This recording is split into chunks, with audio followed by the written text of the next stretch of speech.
Tengok ni. Ada orang kena scam. Seorang pensyarah rugi 200,000 simpanan akibat terpedaya dengan skim pelaburan online.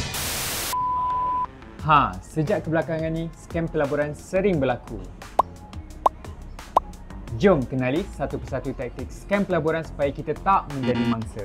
Semuanya bermula daripada media sosial. Apabila mangsa ternampak iklan pelaburan yang menarik atau kononnya iklan kelas pelaburan percuma. Di sinilah mangsa mula percaya dan terus klik butang daftar lalu dia bawa masuk ke grup WhatsApp atau Telegram. Bila mangsa dah masuk dalam grup tersebut, scam akan kongsikan testimoni palsu. Betul ke? Sebab saya pun pernah masuk dalam grup macam tu. Tapi orang kongsi cakap dia orang dapat banyak duit. Saya ingatkan betul. Itulah taktik mereka. Untuk menampakkan skim itu boleh dipercayai, sebenarnya sebahagian ahli dalam grup tu pun scammer juga. Banyak mangsa mula termakan dengan testimoni palsu ni dan mula percaya dengan scammer.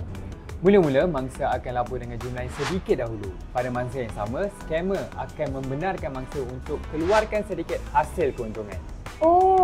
Lepas tu, lama-kelamaan mangsa akan labur lagi banyak lah kan? Betul, sebab mangsa dijanjikan dengan pulangan yang lagi tinggi. Malangnya, apabila mangsa nak keluarkan lebih banyak duit lagi, scammer mula berikan macam-macam alasan. Kononnya, duit masih dalam proses lah, duit disekat lah atau ada charge tambahan. Akhirnya, duit pun lesap, pulangan pun tak dapat. Semak dan sahkan syarikat pelaburan tersebut di portal Semak Sebelum Labur. Jangan bergantung sepenuhnya dengan maklumat orang lain. Sentiasa sahkan dengan sumber rasmi.